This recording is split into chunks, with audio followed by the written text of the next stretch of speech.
So that's interesting. And RG3, you played there in Baltimore with Lamar. So I'm fascinated to hear your perspective on this. What are you seeing from him in that offense right now?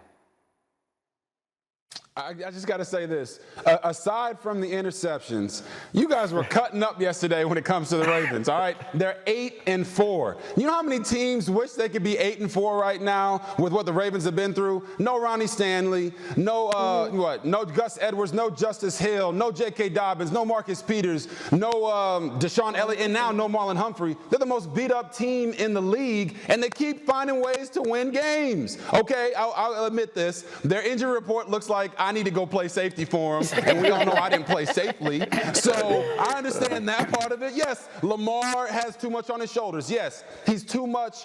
They're too reliant on him in the run game. Yes, they need to use more of their 2-minute tempo on offense because he's great at that. And yes, I get it, guys. He's throwing too many interceptions. But why so much skepticism and so much doubt after one loss in a heated rivalry against the Steelers? Okay, I think I've mentioned why all the worries and everything. I think they have earned the trust.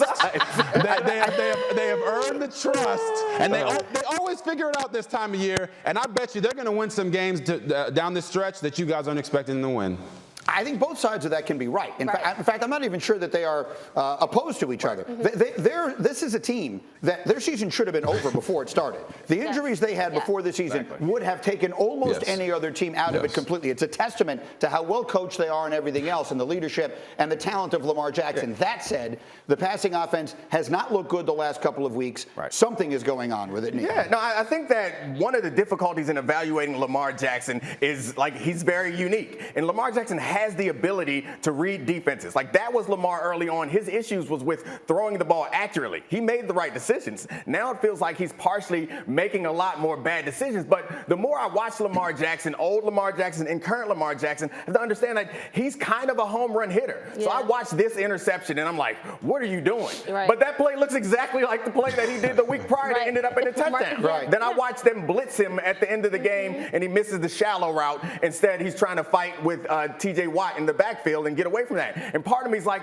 take that hot route right there. It's open. Do that. But then also I think back to Lamar Jackson and like, oh, that's also the plays where he breaks a tackle and gets loose. Like, he's a home run hitter. You have to take some of these strikeouts. You have to take some of those because every now and then he's going to hit a grand slam on the opponent. So the offense looks sloppy from time to time, but that's by nature. When you have someone who is limited at quarterback, then you have to prescribe things for them. Like, this happens, do this. This happens, do that. When you have someone who is unlimited at quarterback like Lamar Jackson, part of it is you got to let go of the reins and cross your fingers and trust that your man is going to get it done. See, Domonique can relate to that home run hitter thing, because sometimes you come on here and it's sort of like, wah, wah, and then other times you knock it out the park. It's like, okay, that's why this guy is on TV.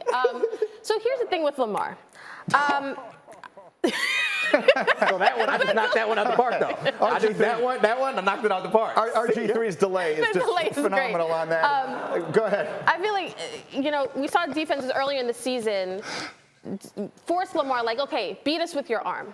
And now it seems like they're like, okay, we're going to stop you from running, but we're also going to try to make you really uncomfortable in the pocket. And for whatever reason, I don't know if it's indecision, if you know, when they change defenses, when safeties move, and all of a sudden Lamar's like, where am I supposed to go with the ball? Like, that's the kind of stuff that I don't think we saw previously. And there are guys who are open that he's not finding. That's the frustrating thing. But can I ask a different question? Sure.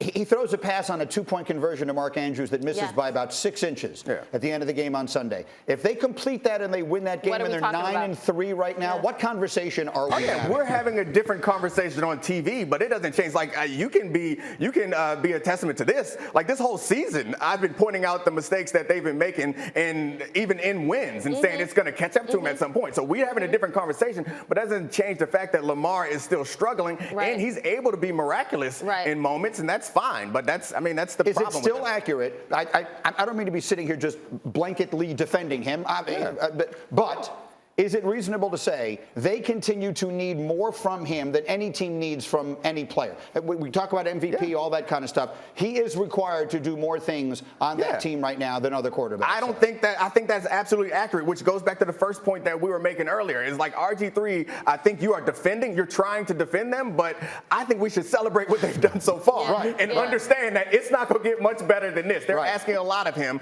and he's not able to put an entire team on his back for an entire season. That's a lot. Thanks for watching ESPN on YouTube. For live streaming, sports, and premium content, subscribe to ESPN+.